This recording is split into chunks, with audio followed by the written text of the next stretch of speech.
যুবক রুটি বানায় আর পরে আস্তাগফিরুল্লাহ, রুটির দলা বানায় পরে আস্তাগফিরুল্লাহ, খামির বানায় আর পরে আস্তাগফিরুল্লাহ, রুটি নিয়ে উনুনের ভিতরে চুলার ভিতরে সেকা দেয় আর পরে আস্তাগফিরুল্লাহ, দোকানদারের কাছে কেউ আসলেই সে রুটি দেয় আর পরে আস্তাগফিরুল্লাহ, ক্রেতার কাছ থেকে টাকা নিয়ে ক্যাশ বক্সে রাখে আর কি পড়ে, আবার রুটি বানানো শুরু করে আর কি পড়ে, খালি এইটাই পড়তেছে। ইমাম আহমদ ইবনে হাম্বল তো অবাক, কিরে এটা আবার কেমন যুবক, খালি আস্তাগফিরুল্লাহ। উনি প্রশ্ন করলেন, যুবক ঘটনা কি?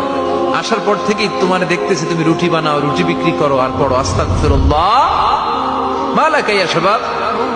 যুবক বলে, আস্তাগফিরুল্লাহ আমার সবচেয়ে বেশি পছন্দের আমল, আমি সব সময় আঠার মতো ইস্তেগফারের সাথে লেগে থাকি আর সব সময় পড়তে থাকি আস্তাগফিরুল্লাহ, আর এর বদৌলতে আল্লাহ আমারে মুস্তাজাবুদ দাওয়া বানিয়ে দিয়েছে।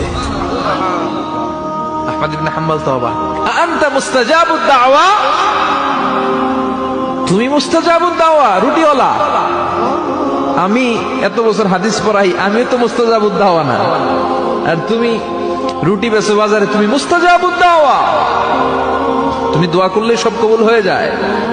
যুবক বলে, না আনা মুস্তাজাবুদ দাওয়া, আমি আমার জীবনে যত দোয়া করেছি কবুল করে নিয়েছে কে? সব দোয়া কবুল করে নিয়েছে আল্লাহ, একটা দোয়া ছাড়া। কয়টা?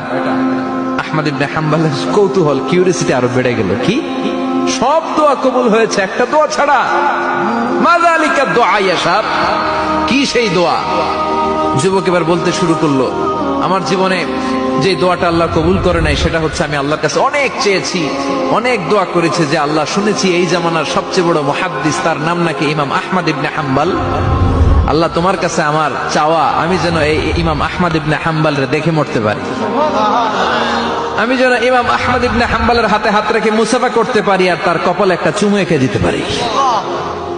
আহমদ ইবনে হাম্বল আবেগপ্রবণ হয়ে গেলেন, চোখের পানি ছেড়ে দিলেন, বললেন, যুবক তোমার এই দোয়াটাও কবুল হয়ে গিয়েছে।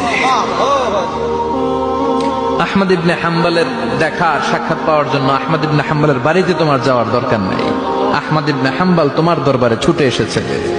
আনা আহমদ ইবনে হাম্বল মুহাদ্দিসুদ দাহর, আমি নিজেই আহমদ ইবনে হাম্বল। যুবক চোখের পানি ছেড়ে দেয়, আহমদ ইবনে হাম্বল চোখের পানি ছেড়ে দেয়। যুবক চিৎকার মেরে ইমাম আহমদ ইবনে হাম্বলকে জড়িয়ে ধরে, হাতে হাত রেখে মুসাফা করে, কপালের মধ্যে চুমু খায় আর আল্লাহর শুকরিয়া করে বলে, ও ইমাম, আসলে এই দোয়াটাও আল্লাহ আজকে কবুল করে নিল।